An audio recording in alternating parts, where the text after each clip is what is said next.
I'm realizing my boyfriend of 8 years isn't the man I thought he'd become, and now I'm terrified that breaking up with him will destroy him, especially since we've been talking about marriage and moving in together. Wow. Okay, where to begin? My boyfriend, 23 male, and I, 22 female, have been dating for 8 years. We met in high school, and have been together ever since. We've grown and changed with each other miraculously, and our relationship has been amazing. We were always communicative to each other, always doted on one another, had inside jokes that are years long, and have become so comfortable with who we are as a couple. Our relationship by all means is a wonderful one. But, I guess I wouldn't be posting here if it was so wonderful, would I? As we've entered into adulthood, I started asking the bigger questions that I realized I wasn't really getting answers on. He's been against having kids, but I want kids. My biggest advice I received was to wait for his real answer when we were older because I asked these questions after dating for 4 years. I asked him what he wanted to do with his future, where he saw himself career-wise and what he was feeling about who he was as a person. If he was changing and growing. To be honest, whenever we speak about these things I always feel like it gets really quiet, he becomes shorter with his words. A lot of I don't knows. After asking questions many times, I get some answers once he's thought about it. But this scenario has always been regular for us. I'm asking bigger questions, trying to get feedback, and he gives little answers and asks to think about them. But we have always moved along. Next day, next season. We're really happy with each other. We cuddle and watch Netflix TV shows, go to the ice rink, have romantic dinners and tell each other how much we adore one another. But those questions start to bother me. Why doesn't he want to answer them? Why doesn't he ask those about me? Is it necessarily bad that he doesn't want to ask? I mean, we're only in our 20s. But we've been dating for 8 years. The toss and turn was agonizing. I felt like I was waiting for an answer for a question I asked years ago, regardless of the timeline. I felt more and more pressure to have them answered. Because as of lately we've been talking about marriage. When I would forget that those questions were so important to me, everything was hunky-dory. We'd talk about where we would live, the animals we would have and what we would name them, the kinds of TV shows we'd watch on a weekly basis. I pushed the issues I had been feeling in my core back inside, because I figured if I'm a patient girlfriend, a loving one, a supportive one, then our relationship will get better. How long we've stayed together is a testament to our ability to grow together. We've done it this long, why wouldn't it continue happening? But it hasn't. It really hasn't, guys. This last weekend something snapped. We were looking for places to live. We had 3 appointments.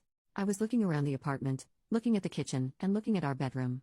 When we kissed each other goodbye after a post-appointment cuddle nap, and I went back home, I just burst out crying in the car. I was sobbing so hard. When I got home I called my mom, she came over. I felt so broken in that moment. Like something died, like straight up died. I don't know what's going on.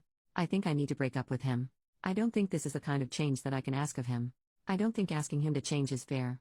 It's not that I haven't been patient, I have.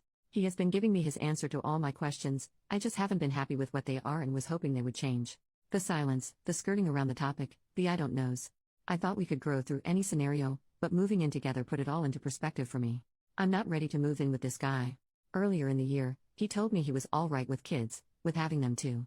After that conversation, such a huge flood of relief hit me that I think spurred this season of ignorance. He answered my big question, so I was happy. But the reality is setting in. Does he actually mean that?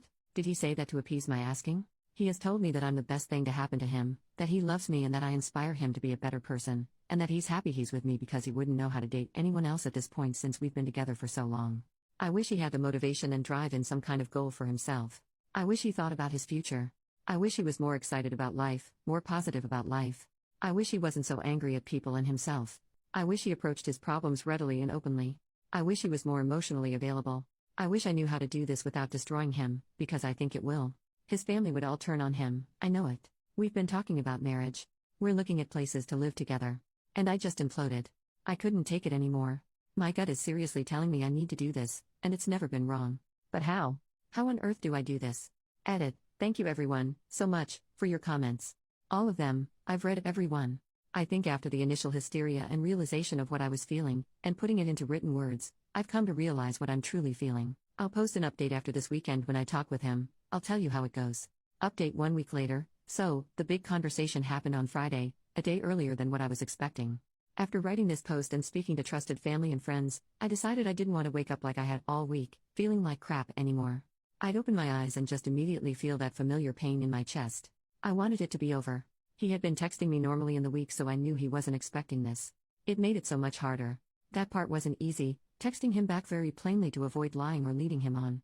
But I asked him if he'd like to meet on Friday and he said he'd love to, so I went over in the morning after running a few errands with my brother. He drove what he called a getaway car and said he'd pick me up when it was over. It was so hard. His family was decorating the house for fall. As soon as I got there, his mother asked me to help drape some fake leaves across the front porch. I stood there with my heart in my throat, helping her out. As soon as I found a window, I walked into the house and found him in the kitchen. He was still in his pajamas. I asked if we could talk in his room, and he said sure. He wrapped me in a hug and rubbed my back, and it took everything not to cry right then and there. We walked up the stairs to his room. I closed the door, and gave him one last, huge hug in the privacy of his room. I took a breath and then asked if we could sit down. I sat crisscross and began. I told him that I had been in so much pain since we came back after looking at places to live together. I told him that I didn't think we should live together. I told him that was because I didn't think we should be together. I told him it wasn't his fault, that this wasn't because he had something wrong. I told him I felt like there was something wrong with our relationship, and that I knew moving in together wasn't the right choice for us, and ultimately, committing to each other like that wasn't the right choice for me. I told him that I wasn't able to commit to him in that way, when the choice came. I told him that it wasn't a smooth transition, that this decision came all at me at once like a freight train. I told him that I was sorry. He asked me why I was doing this. He looked absolutely shocked. He told me he thought everything was perfect and that he didn't understand why I was saying this. He asked me where we should go from here. I told him I wanted to talk this out, since we've been together for so long. I told him I wasn't going to waver in my decision because I felt like it was the right choice to make, but I wanted to talk it out. Instead, he went to his dresser, got out of his pajamas, got into a change of clothes, grabbed his backpack, and left. His mother asked him for more decorating help, but as far as I knew, he walked by her. I sat there in shock, I guess. Before he left, he said, "See you Saturday," because our friends were having a get-together. I could feel the hysteria come on. It was like a tidal wave. The reality of what I had just done. It was like every elegant, composed, logical reason I had for breaking up went right out the window. Every graceful approach I was going to take this conversation and just blanked on me. I was simply honest and raw. And now I felt like the crappiest person I'd ever known. I got my shoes on and flew down the stairs. His mother was asking me for more help, but in the first time in years, I ignored her and ran out the front door. I was walking away from his house. After I had reached the street, she came outside. I could hear her steps behind me. She called out my name with the same urgency that you call out to someone as if they forgot something in the house. I didn't turn around. She called out my name again, louder, and I rounded the corner towards the rest of the neighborhood. I then called my brother and asked him to pick me up. He was there in 2 seconds. The car was still moving as I opened the door and slid inside, and I was out of there. That was, by far, the hardest thing I've ever done. I was sobbing. My brother held my hand. It was loud, heartbreaking sobbing. I can't believe I had ended an 8-year relationship, but I did. I went home and my family was all there. They all comforted me through it and told me their breakup stories of their first loves. That was Friday. Today, Monday, I have to say. It was absolutely the correct decision for me to make. After the initial tears, hysteria and destruction, I realized I had needed to make that decision for a long time. I feel fuller in a way, if that makes sense. And I'm excited for what's to come for me. Thank you all for your words of wisdom, your insights, and your support. I really appreciated all of your comments, and I read them a few times a day to give me strength in my down moments. I've gotten to the other side of this and I appreciate all of your input.